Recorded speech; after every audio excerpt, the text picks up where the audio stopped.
How you doing, YouTube? Matt with Massive Beer Reviews, back with yet another review.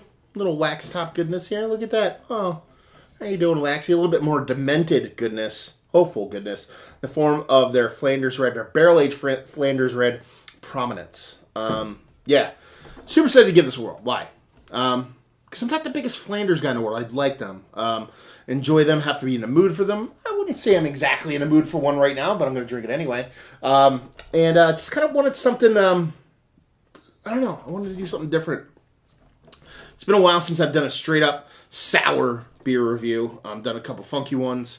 So yeah, picked this one out because the other reason why I'm excited is because this would be the third Demented wax top beer that I've done, and the first two were absolutely fucking fantastic.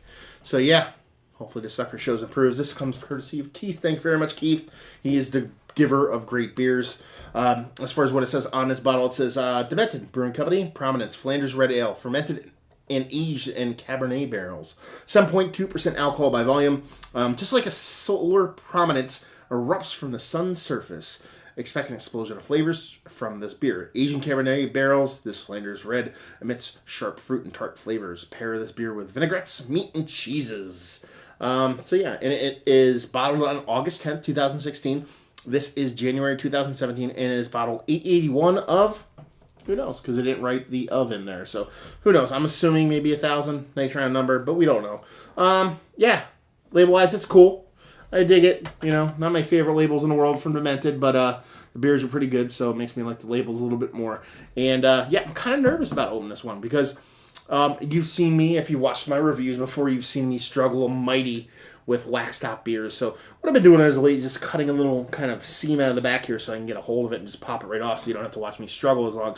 And I just took a little cut and it hissed and it wants to kind of pop out. So kind of afraid this sucker might blow up on me, but we're going to fucking find out. So yeah, let's see what we got here. Expect beer to go everywhere. Oh no, look at that. Thought it was, but let's see. Flanders Red. Sour. Can get a bit acidic. You're talking about your Cuvée de Jacobins. You're talking about your, Duchess de Bourgogne. You're talking about beers like that. They can range in style, range in flavors. Usually a bit sour, usually a bit tart, a little bit acidic. Can get a little bit of apple cider vinegar vibes, which I'm not a big fan of. But, yeah, let's see. And that Cabernet barrel, you can get a little bit more kind of tartness out of it. A little bit dryness maybe. So let's see. Yeah, pinky finger of sticking them around forever head. You expect some of these sours or even the barrel-aged ones, you kind of just expect that head to drop off. Not the case here. Subtle little like brownish ruby tones at the head too, which is pretty cool. It's got a nice color to it. Nice murky brown with a hint of mahogany kind of coloration going on. So definitely on point color-wise. Definitely on point in like turbidity-wise. Just looks really nice. So it looks like what I wanted it to be. Let's put it that way. So yeah. Let's see if we can get a nose on this. That Cabernet barrel coming through huge. Very grapey. Very vinous. Very meaty. Getting on a bit of chocolate in there too. Ooh. Wow, I'm getting a lot out of this. Not really getting much tartness. The wine is there, and you're getting that kind of wininess. Winey vinousness out of it to where I'm expecting a dry kind of tart sourness. But I'm not really getting that, I don't think, from the beer. I'm getting it more from the barrel. As I am like a chocolate kind of coconutty thing from the barrel too, which you wouldn't expect from a wine barrel aged beer, but that's apparently what I'm getting. Yeah. Very rich and sweet. It's not what I expected at all. I expected to be a bit more biting, a bit more acidic. I know what it is. We're not going to sit here and act like I don't know. But yeah, if you gave this to me, I assume I wouldn't guess Flanders on this. I don't even know if I'd go sour on this. I might just go wine barreled. It smells very wine barrel aged double, wine barrel aged English old ale, wine barrel aged kind of darker beer, Doppelbock on the nose. That's what I'm getting.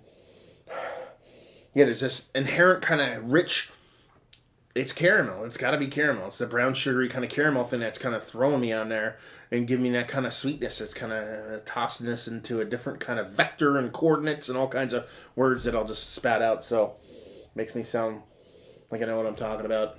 But yeah, no, the wine barrel is huge and prominent in it. I'm not getting a ton of that kind of typical Flanders red vibes. There's a bit of cherry in there. But it's very sweet, malty kind of beer vibes I'm getting in there. Not too acidic, not too sour. It smells super interesting though. So she looks cool. She smells cool. Let's see what she tastes like. Super curious. Cheers.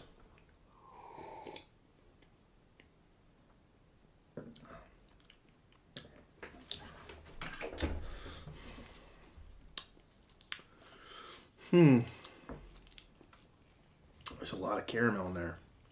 It's sour. It's definitely sour. There's definitely some wine barrel agedness going on in this. But the amount of caramel in this.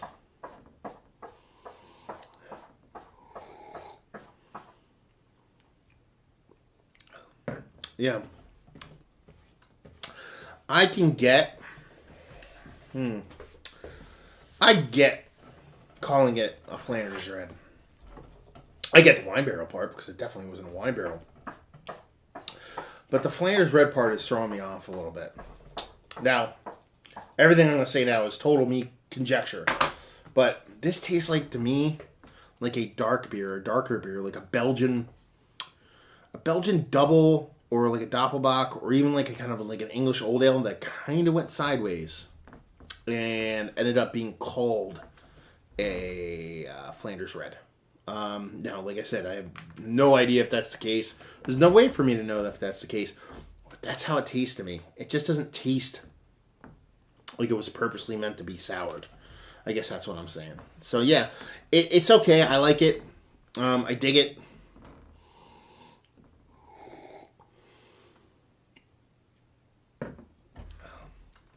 But yeah, huge wine barrel. Start giving me a little bit of heartburn, so definitely have a nice acidity level to it. You get in that, it's not as grapey and as meaty kind of vinous as it was in the nose that it is in the mouth, but it's definitely there. It's definitely pretty prominent. Beer itself, like I said, it got this huge caramel component. This kind of Belgian candied sugar. Huge malt based English old ale barley wine style kind of vibe to it that just makes me think this is not a Flanders. So for me, just to have that sunk into my brain right now, it's kind of hard for me to kind of be like, oh, I really enjoy it. I like it. It's okay. I'm not sure I'm going to be able to go through a whole bottle of it. Not because it's a bad beer, but with its acidity level. And it's kind of just got those little bit of apple cider vinegar vibes that I can't really handle that much. This will definitely be shared. But yeah, it's nice. I like it in a sense that it's kind of fun and confusing. But yeah, I'd be really hard pressed to assume, to guess that this actually went into the wine barrel, assuming it would be a Flanders red. I'm not saying they fucking are bottling beers. They didn't intend to be that. But as far as I'm concerned, and who the fuck am I? Yeah, this definitely kind of to me tastes like a beer that kind of went sideways and in the wine barrel and just got called a Flanders red when it originally didn't start off as one. And that's my guns, and I'm sticking to it. So yeah, like I said, caramel abounds. The mouth feels okay.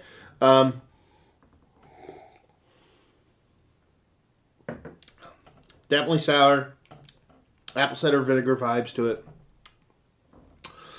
That wine barrel is very well represented.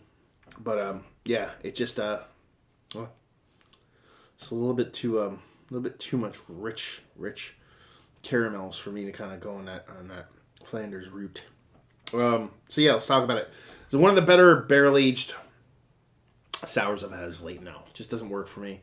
Like I said, not necessarily an overtly bad beer, just not for me. Variant availability, no idea. It was given to me by my buddy Keith. Thank you very much, Keith. If he wants to chime in on that, would be awesome. And just say if you like, oh, will you like this? If you like caramel and apple cider vinegar, and you like wine barrels, specifically Cabernet barrels, then you definitely dig this beer. But that's pretty much it. Like I said, if you're in the traditional Flanders and you wanted to have that added component of the wine barrel, you're not really going to get that. I believe the beer's a little bit different, but if you're into breweries that are trying to do things and trying to do interesting things, and for the most part, like I said, the beers I've had from Demented are pretty damn good. So if you're into supporting breweries on their up and comings and trying to do interesting, fun things rather than your just typical same beer over and over again, and definitely give them a check out, because all the other ones I've had have really blown me away. So you can't please everybody all the time, I guess you would say. And in no way, shape, or form has this deterred me from drinking their beers or stopping by, because the other ones just struck me so well that even though this one didn't float my boat, I'm pretty sure the next one will. So there you go, another review in the books. Hope you guys enjoyed our review. If you did or you didn't, or somewhere in between, please leave a comment in the comment section below. Like, subscribe, and all that fun stuff. Facebook, Twitter, Instagram, Untapped, Massive Beers, and all 4 of those places. My cat's freaking out right now, and that's why I'm laughing. So yeah, hopefully you guys enjoyed the review. Hopefully you're drinking a nice wine barrel aged beer right now, and hopefully see you next time. Cheers.